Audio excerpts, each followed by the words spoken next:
Comenzamos.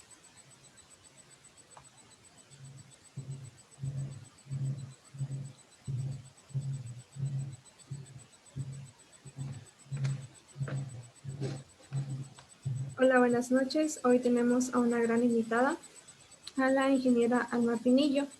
Les daré una breve presentación de ella. Ella es ingeniera ambiental por la Universidad Popular Autónoma del Estado de Puebla. Es maestrante en Ingeniería Ambiental y Desarrollo Sustentable por la UPAEP. Líder climática por la Fundación de Climate Reality Check, dirigida por la certificación a nivel Latinoamérica por el programa de Valores Ciudadanos Agente 30, promovido por The Millennials Movement con ONU, miembro de la Red Internacional de Promotores en Objetivos de Desarrollo Sostenible, de Red de Educadores Ambientales del Mundo de Paz, y miembro en el programa Mujeres Líderes en STEAM.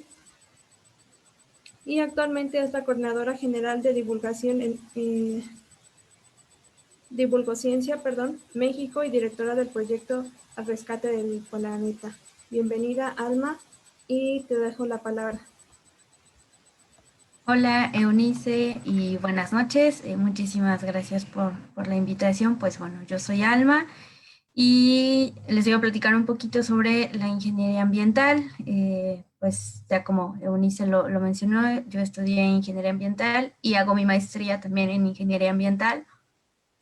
Y para ello, pues voy a compartir una pequeña presentación como para tener un preámbulo de a qué nos referimos cuando hablamos de ingeniería ambiental, y decidí ponerle el título de interdisciplinariedad, ya que pues justamente mucho de lo que hacemos en la práctica ya en campo pues es mucho trabajo colaborativo e implica un conocimiento de diferentes áreas, conocimientos base que nos permiten generar relaciones, ¿no? Y para que estas relaciones, para pues atender problemáticas ambientales, básicamente. Y vaya, esas problemáticas son desde espacios, problemas de contaminación en aire, agua, suelo, pero también temas de energía, cambio climático, por mencionar algunos, y por supuesto educación ambiental, ¿no? Divulgación científica. Entonces, de ahí se desprende el título, en cuanto a que como ingenieras e ingenieros ambientales es importante pues sí tener una formación completa que nos permita tomar decisiones, que nos permita liderar proyectos, y todo pues orientado a disminuir un poco los impactos hacia el ambiente. Entonces, parte de esto, pues como les mencionaba un poco, son diferentes las universidades que imparten estas carreras. Cada una, por supuesto, le da un enfoque distinto. Algunas los orientan más hacia industria, otras lo orientan hacia la parte de conservación, pero finalmente todas concuerdan y coinciden en que pues se pretende dar solución a problemas ambientales y que estos problemas son complejos. Es decir, no podemos solamente, por poner un ejemplo, hablar de quitar, ¿no? Por decirlo de alguna manera, la contaminación del agua, si no consideras cómo se relaciona con las especies que están ahí, con el suelo, con la atmósfera, con la parte social, con la parte económica. Entonces implica que podamos hacer, como decía un poquito al inicio, diferentes análisis, ¿no? Análisis que no necesariamente todos los vamos a hacer nosotros, pero sí debemos tener un fundamento técnico para saber interpretar esos resultados. Por eso es que hablar de esta carrera pues implica mucho trabajo colaborativo, como decía, pero que también nosotros tengamos disposición al aprendizaje para que podamos tener o comprender, por lo menos de manera general, algunos aspectos de biología, ¿no? De conservación, de especies, de recursos, por supuesto también de química, para entender, por ejemplo, microorganismos en el suelo, para entender las reacciones químicas en el aire, para entender otras reacciones que también suceden en el agua. Entonces se van relacionando estos diferentes conceptos que vamos aprendiendo cuando nos vamos acercando más ya propiamente a temas de ciencias ambientales. Por supuesto, también necesitamos comprender bases de física, de matemáticas, ya que pues resolviendo varios tipos de ecuaciones, de sistemas numéricos y así, pues podemos ir optimizando, por ejemplo, procesos de energía, ¿no? También hay que saber un poco de geología y edafología para comprender qué sucede en el suelo, para comprender algunos aspectos relacionados a la gestión de riesgos, por ejemplo.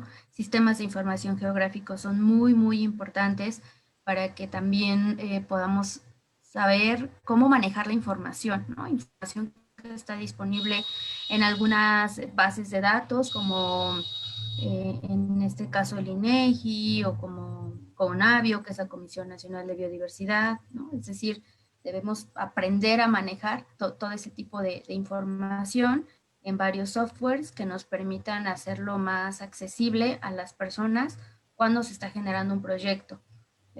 También, pues eso va muy de la mano, por ejemplo, con impacto ambiental, con gestión de riesgo, con la parte empresarial.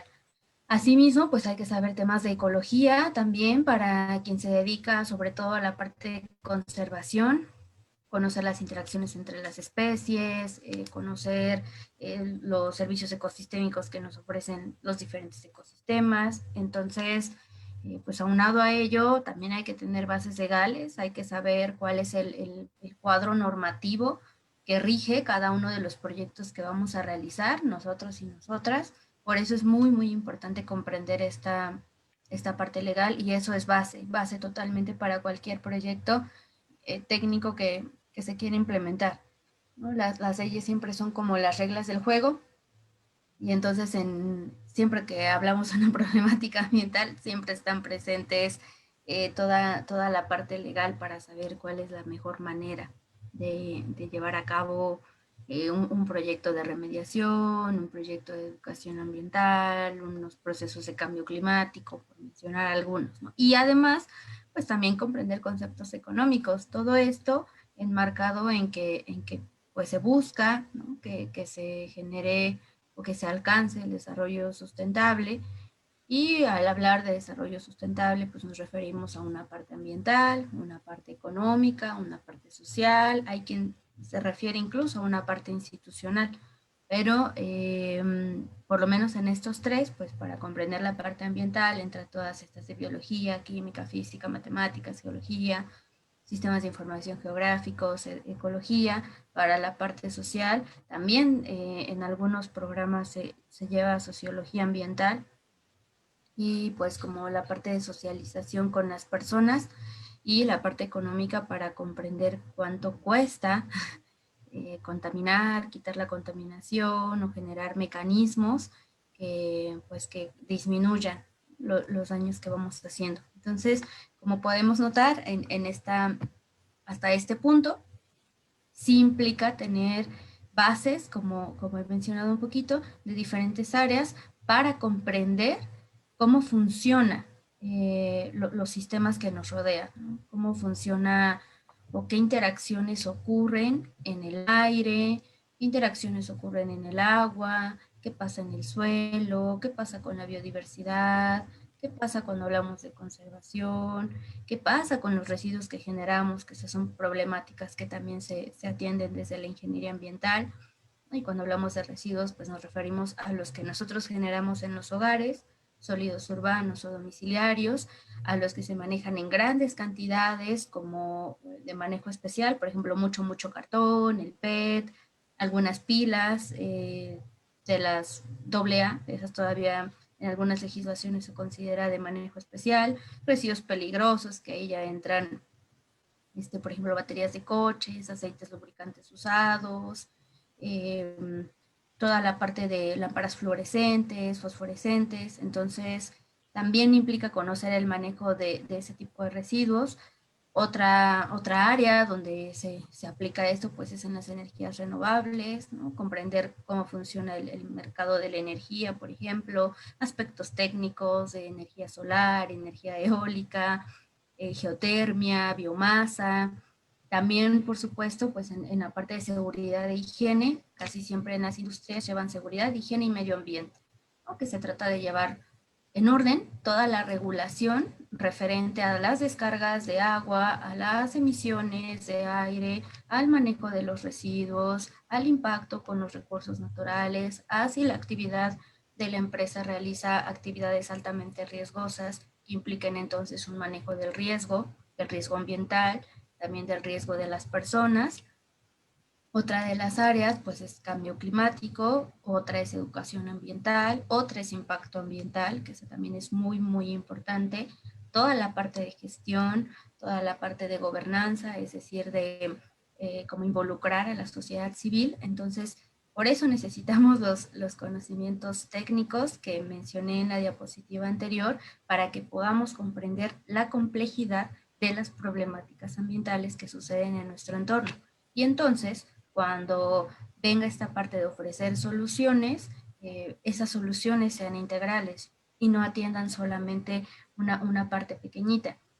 Hablamos de visión de sistemas porque cuando nos enfrentamos a estas realidades, repito, no podemos, por ejemplo, decir que solamente poniendo contenedores, hablando de un tema de residuos, poniendo contenedores y separando se va a acabar el problema.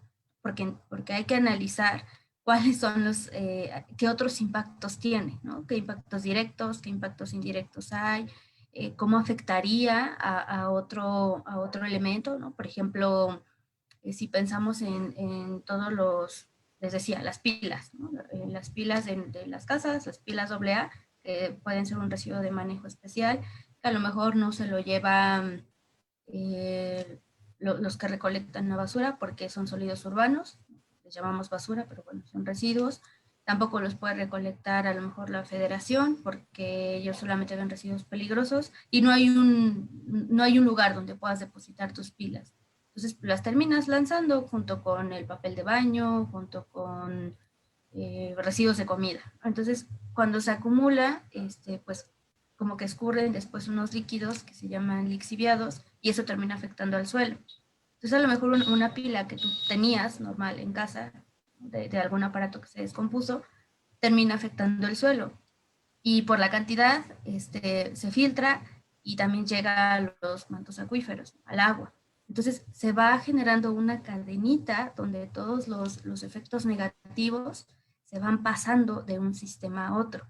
Por eso es importante tener esa visión de sistemas, para analizar muy bien cuál es el ciclo de vida de los productos, repito, en el caso que pusimos de los residuos, para analizar cuáles son las implicaciones de tomar una u otra decisión. Es decir, se va a construir pues temas que están vigentes, ¿no? Tren Maya.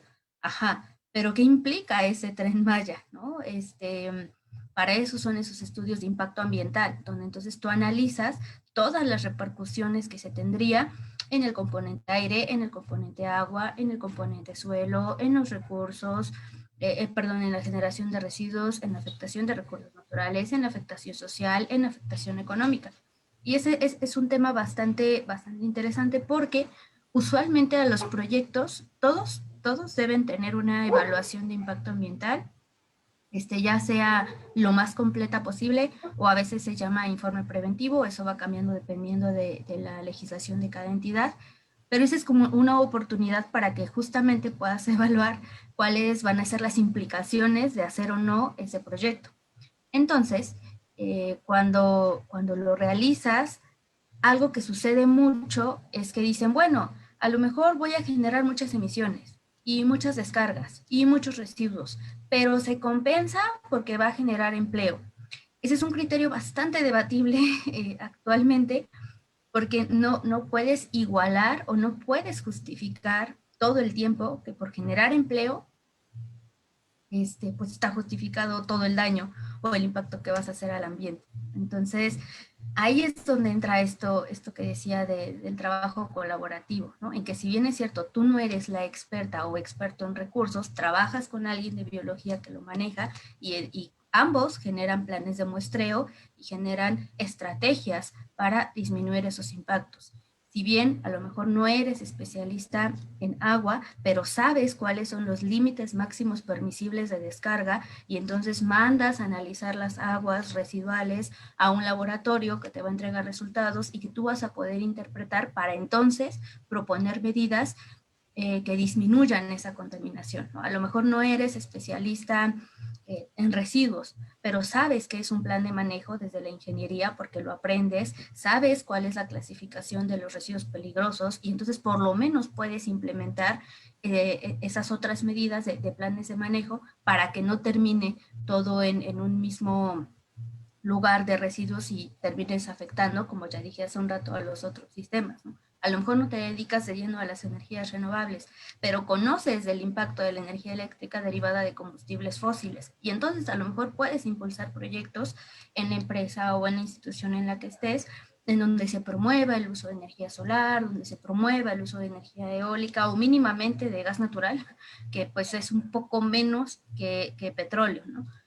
Lo mismo para los temas de seguridad e higiene. A lo mejor no eres la o el especialista, porque para eso también hay ingenieros industriales, pero tienes conocimiento de la normatividad, sabes cuáles son los requisitos mínimos que se deben cumplir. Entonces, las medidas que implementas en el centro de trabajo relacionadas al medio ambiente contemplan la parte de salud ocupacional, ¿no? Contemplan que no se, por ejemplo, que las personas no se intoxiquen por estar inhalando un solvente cuando de por sí el solvente tiene emisiones que terminan afectando al aire. Entonces, así es como se va jugando, por así decirlo, o vas generando como todas las opciones en un nivel de sistemas para enfrentar a las problemáticas ambientales que estén en ese centro de trabajo. Por eso es que se habla de un trabajo colaborativo, de un trabajo trans o trans no, interdisciplinario, en donde diversas disciplinas convergen para la toma de decisiones que no afecten tanto al ambiente, ¿no? Disminuir. Y otra parte muy, muy importante de esto es prevenir. O sea, si bien es cierto, se pueden generar tecnologías, se pueden generar proyectos de investigación para quitar, ¿no?, algunos elementos que puedan estar generando algún tipo de contaminación, lo más importante es que no se llegue a esa contaminación. Ahí es en donde también entra pues la gran importancia de la educación ambiental cuando está bien hecha, ¿no? Entendiendo que educación ambiental no es llegar a decir o a enseñar que todos nuestros residuos los debemos reutilizar. Esa es una parte. O tendríamos que irnos más atrás y hablar entonces de cómo se genera pues la concepción de la persona, de la relación de la persona con el entorno, y bueno, que a través de esa relación, en la medida en la que se siga afectando los sistemas que le rodean, pues también la misma persona va a tener otro tipo de afectaciones, ¿no? Ejemplo, calidad del aire. Por la contaminación del aire, pues por lo menos en Puebla hubo cielos oscuros el año pasado y Ciudad de México también ha tenido sus contingencias porque hay muchas partículas, porque las emisiones están muy altas, porque la calidad del aire es mala y eso termina afectando a los pulmones, termina afectando a grupos vulnerables como niñas, niños, adultos mayores. Entonces, ahí es donde repercute, como todo esto, toda problemática ambiental generalmente va a repercutir en un daño a la salud. Y bueno, para eso la importancia de la educación ambiental, ¿no?, que va más allá de solo reutilizar, sino pues de sensibilizar, de propiciar hábitos de consumo responsables, sí de brindar soluciones que contribuyan a la vida cotidiana, pero también de generar procesos de políticas públicas y gobernanza para que se tomen en cuenta todos estos elementos. Y ahí pues la educación ambiental se apoya indudablemente de la divulgación científica, ¿no?, que permite hacer estas adecuaciones semánticas en función de quien nos está escuchando para transmitir este mensaje, este conocimiento técnico que tenemos. Eso pues a muy, muy grandes rasgos. Entonces, bueno, ¿y todo esto en dónde se puede ejercer? Pues se puede hacer desde un ejercicio profesional individual, es decir, te pones tu consultoría ambiental o tu proyecto de educación ambiental o de divulgación científica o de capacitación, casi más es mucho de esto de consultoría, en donde diversificas los servicios a diferentes sectores, pero también puedes colaborar indudablemente en dependencias, en organizaciones no gubernamentales, ahí es en donde eh, yo he realizado la mayor parte de mi actividad, colaborando con diferentes asociaciones y con personas de otras disciplinas para, sobre todo, generar procesos de interfaz ciencia-política con algunas dependencias gubernamentales. Pero también puedes trabajar en dependencias gubernamentales. Ahí tengo varias, afortunadamente, amigas ingenieras que han estado en la gestión del agua, en la gestión de recursos, en la gestión de centros de educación ambiental. También se puede trabajar, por supuesto, en instituciones educativas de nivel medio superior y superior, dando clases, haciendo investigación, generando proyectos, consultoría y asesoría ambiental. Ese casi siempre se orienta mucho a empresas para la parte de seguridad industrial, protección civil, impacto ambiental, riesgo ambiental, y pues en instituciones dedicadas, como ya lo decía, a la divulgación y centros independientes de investigación, tanto dependientes como independientes, porque para esto también hay mucho de investigar, por ejemplo, ¿no? Algunos proyectos. ¿Qué bacterias degradan el cianuro en los relaves mineros? ¿Cuál es como el mejor consorcio bacteriano que ayuda a eso? O cómo generamos el famoso biocombustible a través de algas, ¿no? De microalgas. Todo ese trabajo se hace en laboratorio. O, por ejemplo, cómo hacemos pruebas para ver qué consorcio bacteriano nos ayuda para quitar la contaminación con lirio acuático, ¿no? O la fitorremediación, ¿no? Que tiene que ver con plantas que ayudan a extraer algunos metales pesados del agua, por ejemplo. O cómo analizo un suelo que está contaminado, que también tendría que hacerse en laboratorio, para ver qué proceso de remediación le voy a aplicar de manera que lo pueda quitar y luego regrese ese suelo. O cómo hago un manejo de un derrame de hidrocarburos en el océano. Entonces, mucho de esto lleva investigación en un laboratorio que después se presenta en un escalamiento piloto y ya luego se puede pasar a la industria. Entonces, es muy amplio los diferentes sectores en los que las personas que estudiamos esto lo podemos ejercer. Algunas de las dependencias, por ejemplo, en las que se pueden generar procesos, pues evidentemente es la Semarnat, ¿no? Secretaría de Medio Ambiente y Recursos Naturales, pero también la Comisión Nacional del Agua, también el Instituto Mexicano de Tecnología del Agua, el Centro Nacional de Prevención de Desastres, la Procuraduría Federal de Protección al Ambiente, el Instituto Nacional de Ecología y Cambio Climático, todas las dependencias estatales relacionadas, o sea, como el símil de estos, pero a nivel estatal, el símil de estos, pero a nivel municipal.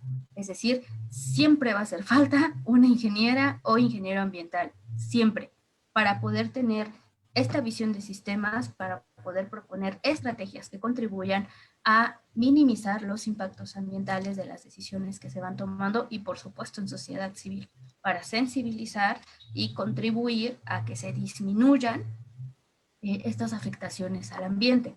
Entonces, por ejemplo, aquí son fotografías de una compañera, ella se llama Judith, ingeniera también, y ella trabaja en el municipio de Puebla, haciendo, o más bien en un centro que se creó para como sensibilización respecto al agua, ¿no? Que se llama Vive Atoyac, porque en Puebla hay un río muy contaminado que se llama Atoyac, y que si bien se han generado, además de tesis de investigación, para generar propuestas de esto, bueno, lo que les decía, la parte social siempre va a hacer falta. Entonces, por eso es que aquí Judith nos compartió un poquito de las actividades que realiza en el CEMUBA. Aquí está Lupita, por ejemplo, que también es ingeniera, que también ha tenido experiencia en la industria, recibiendo capacitaciones de primeros auxilios, porque va de la mano con el tema de seguridad industrial, pero aparte dirigiendo otros equipos de trabajo en educación ambiental, en un proyecto que se llama Semillas de Conciencia Puebla. Aquí tenemos a Ruth. Ruth ha estado en la parte de gestión en otros municipios, en Andrés Cholula, en agua potable, ¿no? Toda la parte de ingeniería para ver los problemas de distribución, los problemas de saneamiento, cómo llega, cómo se distribuye, el tema de cuotas, bien bonita toda la parte de agua, pero también pues se tiene que gustar el área que elijas, ¿no? Aquí estamos algunas compañeras y compañeros en una visita a plantas de tratamiento de aguas residuales, porque esa es la otra, poder diseñar. De hecho, la doctora que está ahí la segunda, ¿no? Al lado de la persona de Chaleco Café, la doctora Genoveva hace demasiada investigación y esa investigación la aplica también con la industria, ¿no? Para justamente plantas de tratamiento en cuanto a procesos de tratamiento de aguas que no generen tantos residuos. Los residuos son lodos cuando ha terminado todo el proceso, pero también cuidando la parte de eficiencia energética y aparte la parte que les decía un poquito de cómo vamos descubriendo consorcios bacterianos o cómo vamos descubriendo pues otro tipo de elementos que nos ayuden a disminuir los impactos. Aquí también hacemos, como les decía, hay mucho laboratorio en esto. Lo maravilloso de esta carrera es que hay laboratorio, pero hay práctica en campo, pero aparte está como todo el análisis legal. O sea, es muy completo, ¿no? Es muy completa la formación que se requiere, repito, para que puedas estar orientado o orientada a toma de decisiones. Aquí, por ejemplo, Carla, que también es jefa de una subdirección en el municipio de Puebla. Ella hace más actividades de conservación, manejo forestal, recursos naturales. Entonces, cada persona tiene, por supuesto, la maravilla de elegir hacia dónde orientar, ¿no? El ejercicio de la ingeniería. Entonces, un símil que a mí me gusta mucho hacer es que la ingeniería ambiental es como medicina general, donde conoces las bases, ¿no? Para atender a un paciente, en este caso para comprender al ambiente que nos rodea, pero te tienes que especializar en alguna de estas áreas. Y eso no significa que olvides el otro conocimiento que ya tienes, sino que refuerzas. ¿No? Refuerzas esto. O sea, si alguien se dedica a la industria, si alguien se dedica a energía, si alguien se dedica a la conservación, tiene noción de todos los demás sistemas y eso permite que su visión no sea sesgada, es decir, que atienda la problemática de una manera más integral. Entonces, bueno, esto para ilustrar un poco lo que les decía de la labor en laboratorio que también se realiza. Y bueno, en mi caso específico, pues yo he trabajado en cambio climático, también en consultoría y gestión, actualmente en la parte de divulgación científica y en la parte de interfaz ciencia política, ¿no? ¿Y cómo es esto? Bueno, pues en mi caso particular, ¿no? Desde la licenciatura tenía como los intereses en cambio climático, pero repito, con todo el panorama de los otros sistemas. Entonces, al tener eso, pues tuve por ahí una certificación con The Climate Reality Project, que es una organización que dirige el Premio Nobel de la Paz, Al Gore, que fue cuando empezó justo a hablar de temas de cambio climático.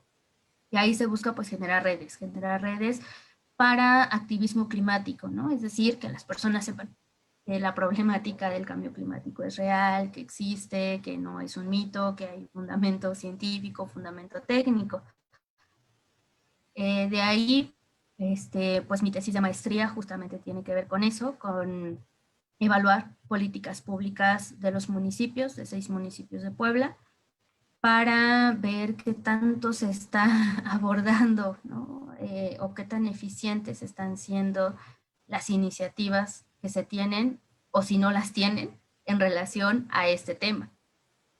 Pero bueno, además, pues también he colaborado en otros procesos, o más bien como que a raíz de esto y de otra actividad que ahorita les voy a platicar, colaboro con otra organización que se llama Red Lab y es una red específicamente de estudiantes en ciencias atmosféricas, pero que amplía el panorama y nos invita a personas que somos de otras áreas para un trabajo interdisciplinario en donde, bueno, en pocas palabras, pues generamos procesos de interfaz, o sea, que acerquemos a la sociedad civil con instituciones para generar diálogos en función, en este caso específico, de cambio climático. Entonces, a raíz de esto, este año se hacen o se actualizan unos compromisos que se llaman contribuciones nacionalmente determinadas. Son compromisos que los países asumen para disminuir sus emisiones. Entonces, en esos procesos que México firma, pues están obligados, ¿no? A incluir a sociedad civil.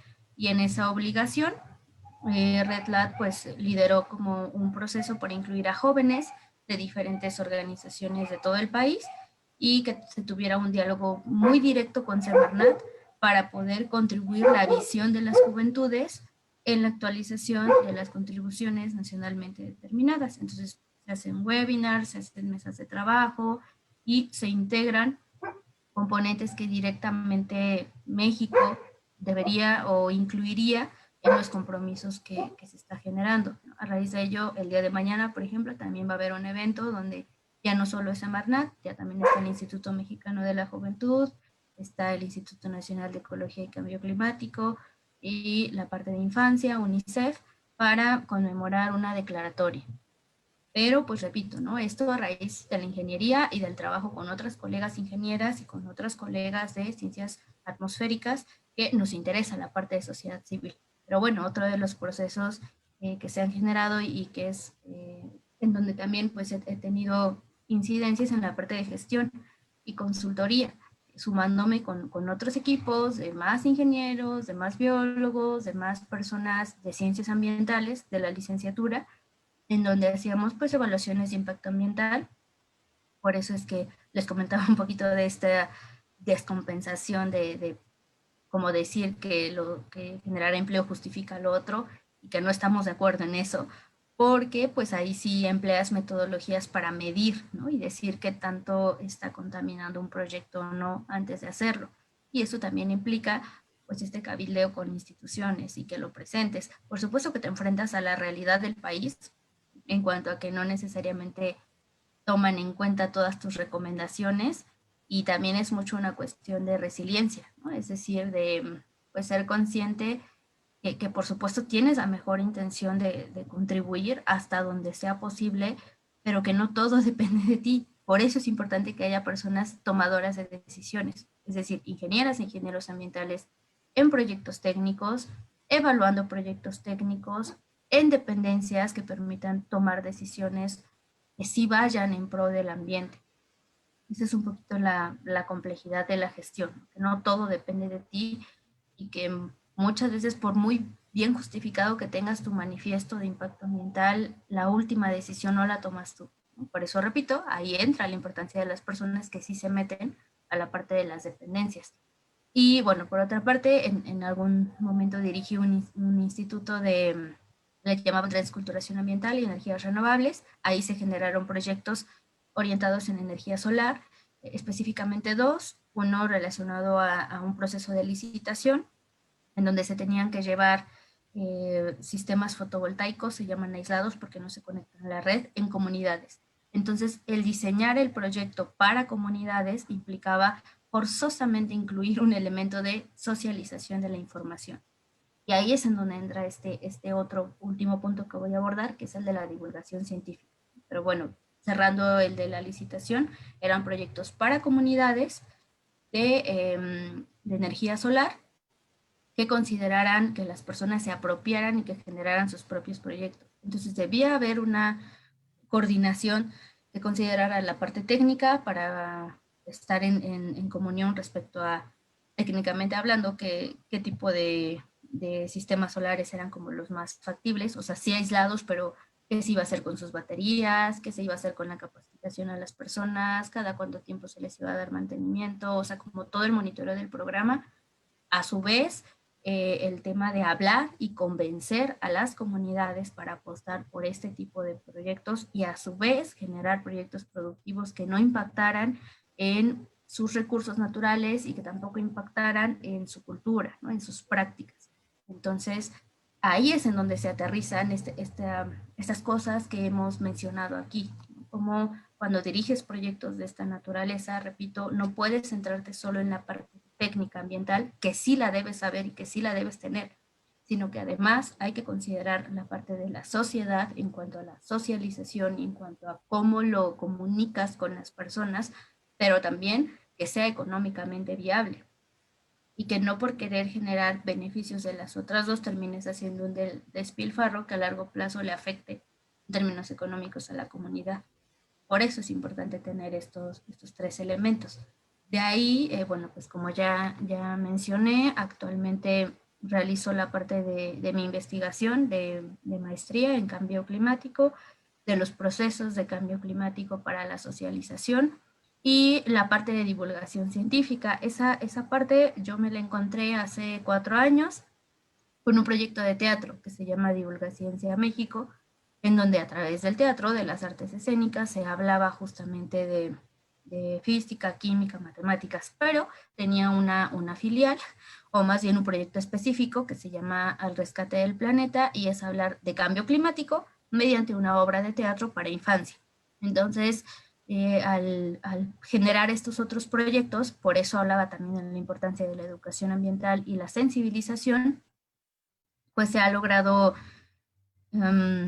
hacer llegar estos mensajes, pero quizá ya no tanto desde un enfoque técnico, sino más bien hablarlo en un lenguaje accesible para la infancia. ¿Y cómo iba a ser eso posible? Porque ahí sí, repito, no, yo no lo escribí, no obstante yo lo dirijo, pues era en abordar problemáticas de la infancia, ¿no? Problemáticas específicas como el acoso, como el delito, como el familia ausente, y bueno, a través de abordar y de hacer analogías con estos problemas, es una obra donde se van presentando gases de efecto invernadero, que son títeres, y que generan un diálogo con niños y niños, y a raíz de ese diálogo comprendemos o entendemos que lo que sucede en esa problemática específica de cambio climático tiene un fundamento técnico, tiene un fundamento científico, pero sobre todo humano, ¿no? Y humano en cuanto a nuestra responsabilidad con el planeta. Entonces, por eso hago énfasis en este otro tipo de proyectos, donde, repito otra vez, te sumas, colaboras con profesionales de otras disciplinas y solo así generas propuestas o proyectos que tengan una incidencia real, un impacto real y que verdaderamente contribuyan a procesos de sensibilización, para que no todo el tiempo sea remediar, es decir, no todo el tiempo es, ya que está el problema, vemos cómo quitamos la contaminación. No, lo prevenimos primero, hacemos lo posible por prevenirlo. De ahí lo controlamos, lo manejamos, de ser posible lo eliminamos, aunque difícilmente vamos a eliminar algo al 100%, y pues evitamos que vuelva a suceder. Entonces, eso, pues a grandes rasgos, muy, muy, muy grandes rasgos de la ingeniería ambiental, pero bueno, es un atisbo, es una introducción, esperando que puedan sumarse a este tipo de carreras. De verdad que hacemos falta muchos y muchas. Ya vimos todos los lugares en los que podemos estar. Entonces, pues nada, la invitación a estudiarlo. Y puede ser ingeniería ambiental, ingeniería en sistemas ambientales. Estuve revisando planes de estudios y afortunadamente ya va habiendo más espacios donde se puede estudiar esta carrera. Entonces, pues invitarles totalmente a que se sumen a esta bonita profesión de la ingeniería ambiental.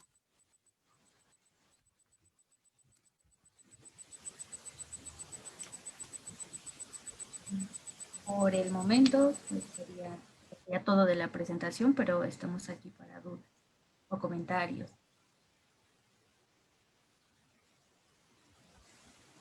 Muchas gracias, Alma, por tu presentación. Muy interesante cómo mencionas el trabajo que se hace multidisciplinario, cómo colaboras con otras áreas que mucha gente pudiera imaginar, pues esta área cómo se va a relacionar con esta otra, ¿no? Pero eso es, yo creo que ahí está la clave cuando puedes hacer proyectos grandes o proyectos que impacten, ¿no? Cuando eres capaz de, de reunir de reunirte con compañeros y juntos colaborar para que sea algo más real, ¿no? Más, como tú mencionas, o sea, el uso de, por ejemplo, ciencias como la física, la química, las demás que mencionabas, ¿no? Qué padre. Y qué bueno que lo mencionas, que los chicos o los que están escuchándonos, pues se dan cuenta que también pueden colaborar con otras personas. Hay una pregunta para ti, Alma, que dice que hablas sobre la visión y el estudio de las interacciones en diferentes sistemas. ¿Usan algunas metodologías o metametodologías de la TGS para ello? Pues se emplean más bien procesos de simulación, ¿no? Así se llama, simulación de la contaminación, en donde desde la ingeniería química vamos como analizando justamente cómo se van dando los impactos. O sea, a lo que voy son metodologías dependiendo del área. Por ejemplo, cuando se habla de impacto ambiental, pues son metodologías orientadas a como vincular, ¿no?, estos impactos, y hay diferentes que se utilizan. Cuando se habla de operaciones unitarias o más como del área de química, procesos de simulación de procesos, ¿no?, así se llama, en donde justamente vas viendo estas interacciones. Cuando hablas de energía, por ejemplo, se hacen algunas funciones de optimizaciones, algunos métodos numéricos, ecuaciones diferenciales, para justamente ver cómo se van comportando la generación, la producción, los costos. Entonces, son diferentes metodologías dependiendo de cada una de las áreas de estudio. Muchas gracias, Alma. Yo tenía una pregunta para ti. Mencionabas, por ejemplo, del beneficio cuando se tiene un proyecto en el que se va a generar una cantidad de empleos, ¿no? Pero que a la vez este va a provocar un daño ambiental. Ese tipo de análisis se realiza en todos los proyectos que se realizan, por ejemplo, en nuestro país, llámese de suelo, agua, aire.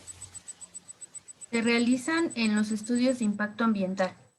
Ahí es en donde forzosamente, hace cuenta, ¿no? Si lo que les decía, el ejemplo del Tren Maya. Para un proyecto de esa naturaleza tienen que haber estudios de muestreo de las especies que van a estar afectadas. Y eso, por eso decía, pues ahí colaboras a lo mejor con alguien de biología que te puede ayudar a profundizar más en el tema.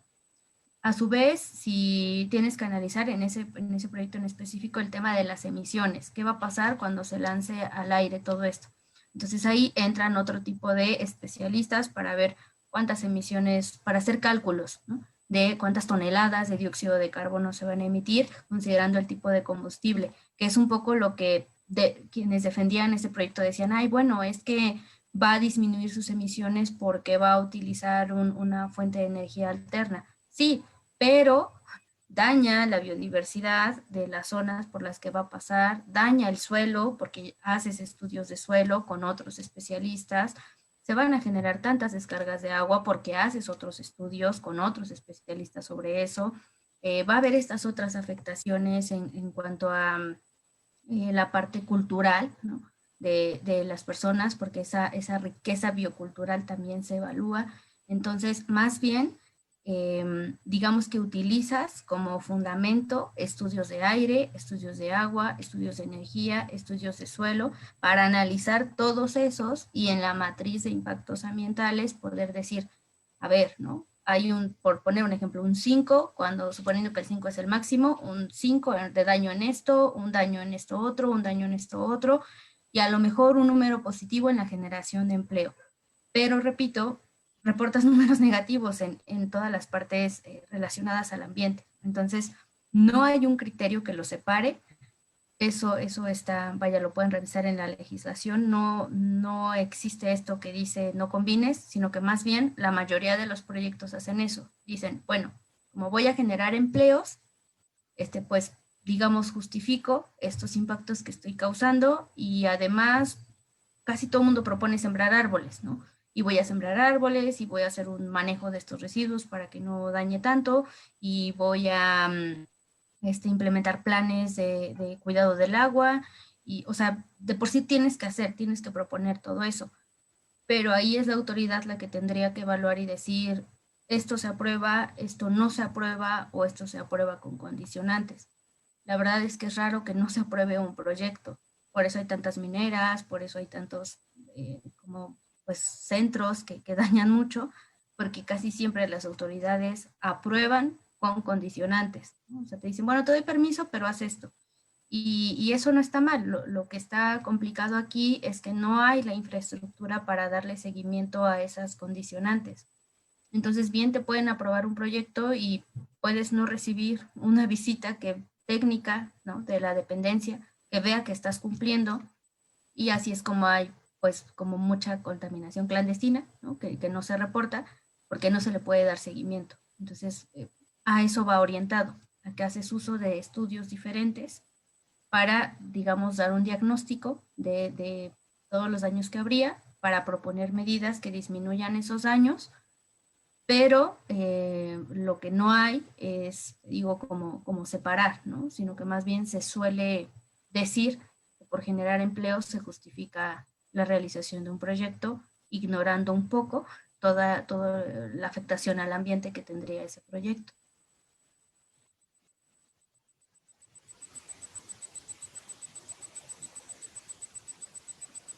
Este, pues qué padre por todo el estudio que ustedes realizan, pero qué desfortuno que al final toda esa investigación pues recaiga solamente en una persona, en este caso nuestra autoridad, la que va a decidir, ¿no? Y pues sí, o sea, esta es la razón por la que no tenemos tantos efectos positivos en nuestro ambiente. Tengo una pregunta más para ti, bueno, dos preguntas más. Una es, durante tu carrera como ingeniería ambiental, mencionas que estudian de diferentes áreas de ciencia. Aparte de este estudio, ¿qué tanto se enfocan? Más bien, ¿qué tanto es su estudio teórico-práctico de las materias? Y aparte, ir y aplicarlo haciendo estudios, haciendo mediciones o trabajar con otras dependencias. ¿Qué tanto es la relación? Yo diría que depende de la universidad. Donde yo estudié, diría que fue 50-50, porque como les decía, creo que el 90% de las materias o llevan un laboratorio o llevan prácticas de campo, y esas prácticas de campo eran en industria, en áreas naturales protegidas, en plantas de tratamiento de aguas residuales, en proyectos de educación ambiental, en plantas de energía. Por ejemplo, en Puebla pues fuimos varias veces a la planta geotérmica de los Humeros para entender el fundamento técnico. También fueron muchas visitas a dependencias, sobre todo a Semarnat, pero también a la parte de la Comisión del Agua, que genera los datos, el Sistema Meteorológico Nacional, el Sistema Geológico Nacional. Entonces, eso, ¿no? Depende un poco de la universidad donde lo estudies, pero la mayoría sí busca que tengas esta práctica, y también que los proyectos que te dejan, pues sí tratan de ser como otra vez, ¿no? Transdisciplinarios. Por ejemplo, otra vez también depende un poco de la universidad donde yo tuve oportunidad de estudiar. Había materias donde estabas con personas de otras ingenierías, sobre todo en las materias de física, de química, de matemáticas. Entonces los proyectos finales tenían que ser abordados desde todas las disciplinas, y estos proyectos finales pues no necesariamente eran nada más como de lo ambiental, ¿no? Sino a lo mejor de alguien de arquitectura, y entonces trabajas en bioconstrucción, ¿no? Porque tú aportas la parte técnica de los materiales, y ellos también aportan como todo su conocimiento del manejo de planos y cosas así. Entonces, te digo, depende de la universidad, pero usualmente es 50-50, 50% teórico, 50% práctico, porque sí lo tienes que ir ejerciendo y sí tienes que ir trabajando y colaborando con personas que están estudiando otras carreras, sobre todo en materias integradoras. Entonces, no sé si eso responda un poquito.